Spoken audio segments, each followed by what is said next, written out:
வணக்கம் ஃப்ரெண்ட்ஸ், நீங்கள் பார்த்தீங்கன்னா ஒரு 32 இன்ச்சஸில் பேக் லைட் போயிருக்கு, ஒரு ஃப்ரேம்லெஸ் மாடல். அதுக்காக மேக்ஸிமம் எல்லாத்தையும் கழட்டி வச்சிட்டோம். இப்போ இதோட பேனல் எப்படி கழட்டோன்னு பாருங்கள். ஜஸ்ட்டு ஒரு சின்ன கேப் இருக்கணும். நம்மளோட இந்த கேப்பில் வந்து ஜஸ்ட்டு இது பார்த்தீங்கன்னா ரொம்ப ஸ்லிம்மாக இருக்கணும். ரொம்ப ஹார்டாக இருந்தாலுமே வந்து டப்புன்னு வந்து தெரிச்சுன்னு பேனல் இது ஃபஸ்ட்டு ஜஸ்ட்டு இப்படியே ப்ரெஸ் பண்ணி அப்படின்னா பின்னாடி இருக்க நம்ம அந்த டேப் இருக்கும். அந்த டேப்போட இது வந்து எடுத்தீங்க அப்படின்னாக்கா ஈஸியாக எடுக்க முடியும். இப்படியே வந்து டோட்டலாக சுற்றி எடுத்துட்டு அதுக்கப்புறம் நீங்கள் பேனல்ஸை ஓப்பன் பண்ணீங்க அப்படின்னா உங்களுக்கு கண்டிப்பாக ஈஸியாக இருக்கும். இல்லை அப்படின்னா ரொம்ப கஷ்டமாக இருக்கும். பார்த்தீங்கன்னா இது எடுத்துட்டு ஜஸ்ட் இப்படி எடுக்கிறோம்.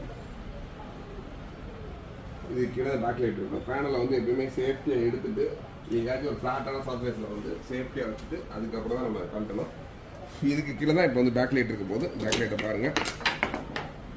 இது பார்த்தீங்கன்னா 1 2 சீட்ஸ் இருக்குது.